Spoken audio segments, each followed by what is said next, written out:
Jared Polin, FroKnowsPhoto.com, and this is your... There's absolutely no proof. Photo News Fix. This fix is brought to you by the like button. Will you smash it, click it, lick it, crush it, hit it? I don't know. Just because maybe it helps. I don't know. Let's see what happens. How many likes can we get? I don't know. Anyway, this fix is brought to you by Squarespace, and as you should know by now, I've been using Squarespace for my personal website, jaredpolin.com, for over 10 years. 10 years! It's simple to use, it's affordable, reliable, and honestly, it's been a major part in the growth of FroKnowsPhoto. To get your 14-day free trial, head on over to squarespace.com/FroKnowsPhoto, and if you decide that it's for you, use the code FroKnowsPhoto at checkout to get 10% off your first order. Did you smash that button yet? No. First up, Insta360, who might need to rethink the name of their company because they do more than just 360 cameras at this point. Well, they just announced the 1-inch 360 camera module, and I've had one to play with for a few weeks. And by a few weeks, I mean they sent it and then I used it for like a couple days to test it out. Now, there's only a few key specs, with the main one being that the new 360 module has dual 1-inch sensors. Now, for those new here, 1-inch sensor does not mean that the sensor is actually 1 inch in size. What's the difference? It's actually much, much smaller, You feel you were shortchanged. but a heck of a lot larger than a cell phone camera sensor. Now, a larger sensor means the potential to harness more light. More light means better low light quality,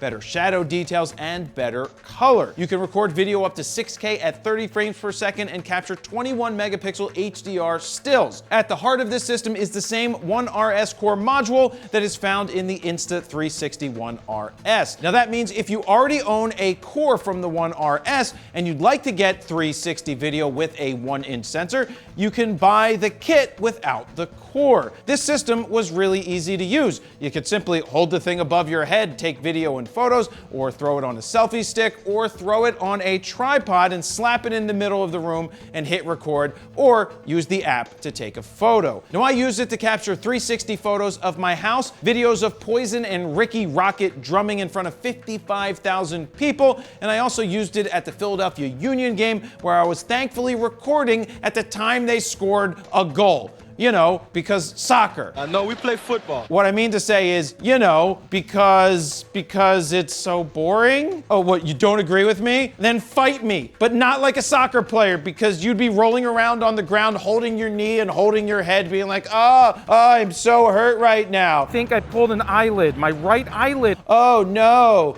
Okay.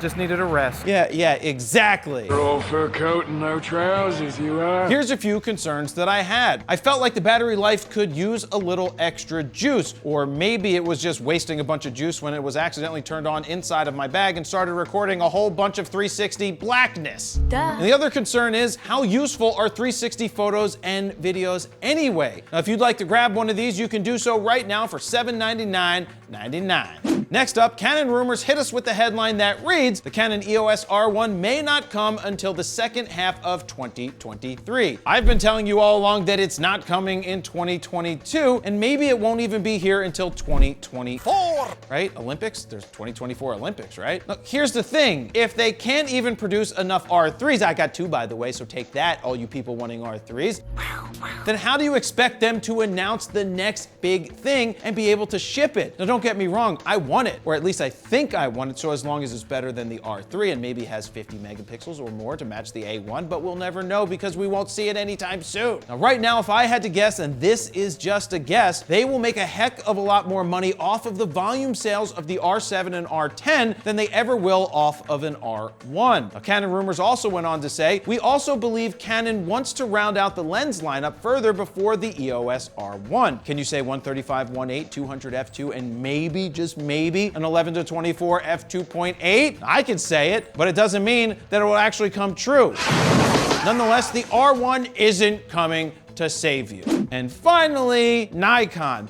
Oh, Nikon. What are we supposed to do with you at this point? Now, that's a rhetorical question, by the way. How many roads must a man walk down before you can call him a man? 7. Just this week, Nikon officially announced their next Z camera in the way of the Z30 and officially announced the 400 4.5 along with official pricing. Now, in our last fix, I gave you all the specs I was allowed to give you, which didn't include weight and price of that lens. Now, let's start with the weight of the lens. The 400 4.5 clocks in at 2.7 pounds or 1,245 grams, whereas the Nikon 70 to 200 2.8Z clocks in at 2.99 pounds or 1,360 grams. And I also wonder, how much does Madeline K weigh? Phone call.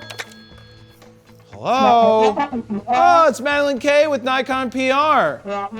You never ask a lady how much she weighs? Or how old she is? Why?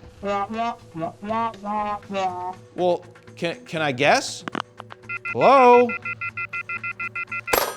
I guess she hung up on me. Now, on to the price. Survey said. Just shy of $3,250, which is well over $10,000 less than the 400 2.8. Look, if you could never imagine dropping $14K on a 2.8 lens, I don't want to hear you cry that 4.5 sucks in one way or another, because it actually doesn't. It's a pretty good lens. If you can't afford a 400 2.8, but you want something light, nimble, fast, that's a pretty good lens in my hands, I thought it was pretty good, then get the 400 4.5 and order it right now from allenscamera.com/fro. Now onto the Z30, which I had a full hands-on preview out in the real world that I shared recently on YouTube that you can check out right after the fix. I said after, Tommy. I said after. I see you going right now. Put down that mouse. The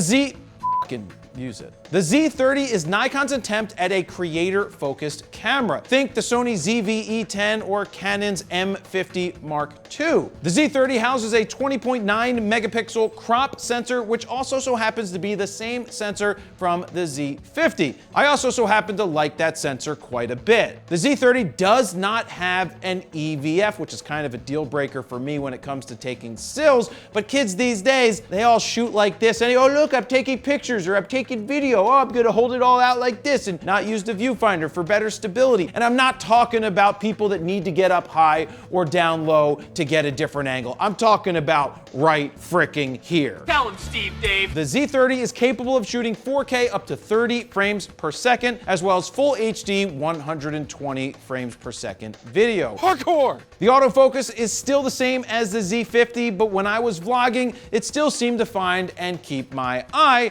though I'm not sure how well it would do if you used anything other than a kit lens with a larger aperture. We put it side by side with the Canon R5 to showcase its quality in a nicely lit studio situation, and it does look really good. Oh yeah, they also added a tally light. You should always bring a towel. So you can see when you're recording, or other people also know when you're shooting video. In terms of price, you can grab a Z30 for just over $700, which is not bad considering what it's used for. Am I famous on TikTok now? And that's just for the body only. You can never have my heart. Oh, yes, I respect that. Now the big question is, will any of you be grabbing a Z30? If so, let me know down below. And there you have it, that's your photo news.